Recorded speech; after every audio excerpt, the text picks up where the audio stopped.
Every character that knows of Hardhome knows to avoid this location if possible. It's located right here on the map, just slightly northeast of the wall at the tip of this peninsula.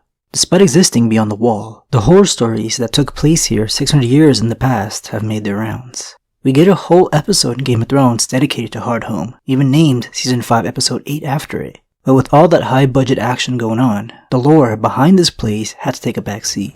Jon Snow never managed to make it here in the books before the stabby moment. He, along with all the wildlings, Brothers of the Night's Watch, and I'm sure the vast majority of Northerners, are very familiar with his history, especially Old Nan.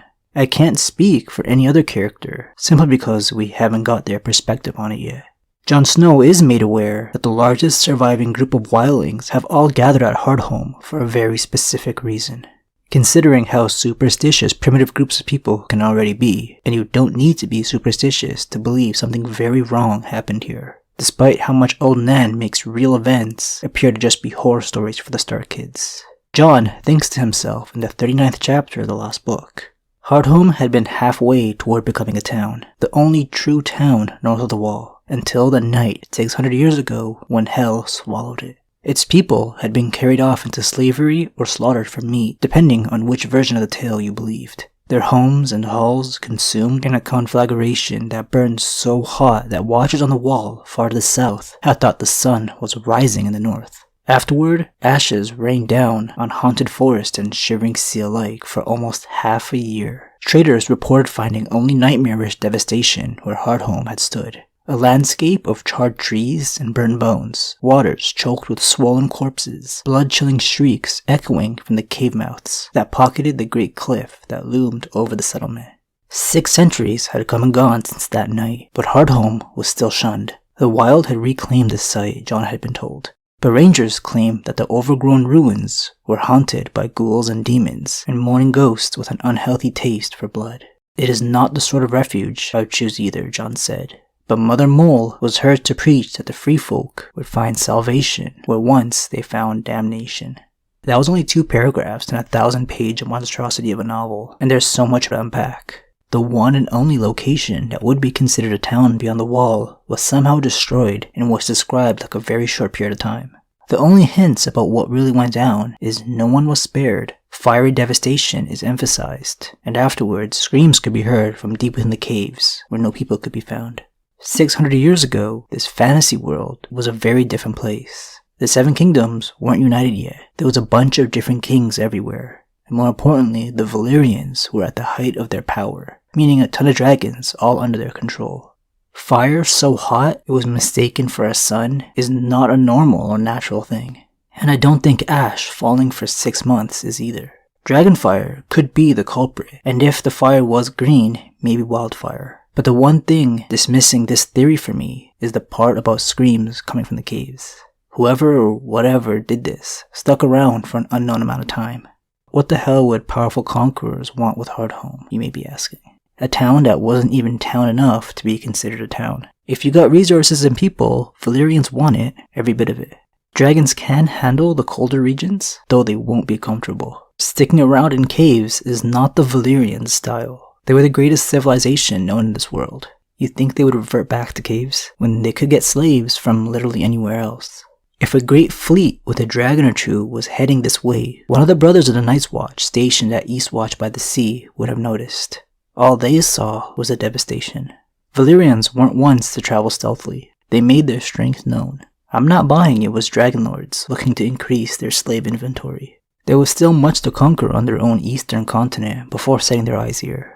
The people of Skagos are mentioned as possible suspects when reading through the World of Ice and Fire, and this one does have some merit to it. Raiding others nearby to cannibalize them is something they're known for during winters.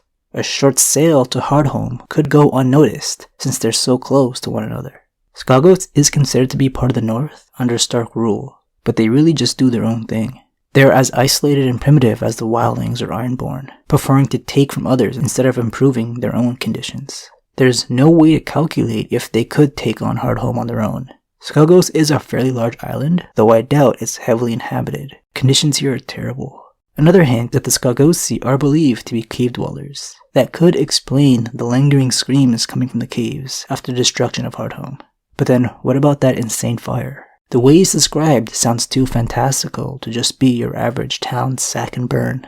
Valyrians and the Red Priests are the main two practitioners of fire magic, and they had no business here 600 years ago, especially when comparing the motives of the Skagos Sea, who were so troublesome that the Stark kings had to eventually bar them from ever sailing again. They could only achieve this by destroying all their ships.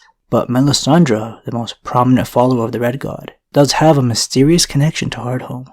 In A Dance with Dragons, she has a vision of what is clearly interpreted to be Hardhome. She sees ashes rising to meet snowflakes in a dark sky, a nice tie-in to the name of the series, A Song of Ice and Fire. She sees a battle against the dead, which could be a vision of the past, but it is likely what is to come in the next book, something similar to what went down in Game of Thrones. A key scene in her vision is fires burning from 100 caves, going out one by one due to White Walkers' presence. White Walkers put fires out with their ice magic, not create fake suns. The wildlings in the current story were led to Hardhome while following the vision of another magic user. This book-only character is called Mother Mole, a woods witch who leads through her prophecies. She promised the largest surviving group beyond the wall salvation where once they found damnation at Hardhome after a Mass Raider's defeat. All the wildlings want right now is to get south of the wall before the White Walker army gets them. So they followed Mother Mole to Hardhome because of her promise of ships taking them safely across the narrow sea. But they picked a horrible location to strand themselves during a zombie apocalypse. The dead are surrounding them, and the people are dying from the harsh conditions and hunger. It's getting so bad that they're resorting to eating their own dead. But ships do eventually show up. 600 years ago, Hardhome was the only thriving location beyond the wall because it makes a great natural harbor for trade and fishing. Some pirating slavers accidentally end up here in the current story due to a storm. Needing to anchor somewhere in order to make repairs, they had no choice but to pay a visit to Hardhome. These pirates were met with a very large group of desperate wildlings. Playing it safe, the pirates promised to take all the women and children they could carry off to safety, avoiding a confrontation that wouldn't end well for them. But the wildlings didn't know they were pirates. Half were taken as slaves, while the other half was luckily spared, leaving only the elderly and men behind at Hardhome. These are the people in the caves Melisandre likely saw in her vision in the flames. If any POV character makes it to Hardhome, like Jon Snow, maybe Mother Mole can give us more insight as to what happened 600 years ago. Unlike most mysteries in the story, I do think we'll get some answers for this one in The Winds of Winter. If not through Jon's perspective while on Hardhome, it'll be with Rickon or maybe Bran.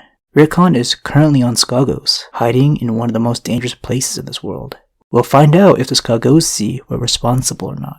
Then we have the all-seeing Bran, the most powerful surveillance camera in training. It'll be interesting to see if a new species of fantastical creature will be formally introduced to explain the fires and screams. Snarks and Grumpkins are rumored creatures that exist beyond the wall, with very little written about them.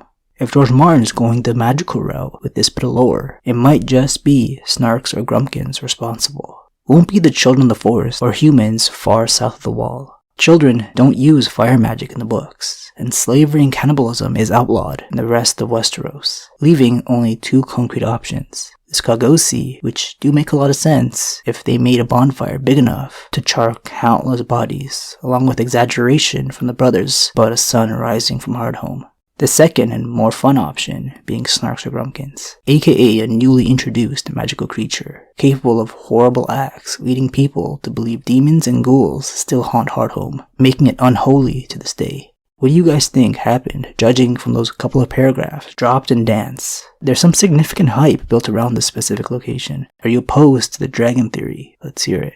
Now, back to my cave I go. See y'all next week. Thanks for watching.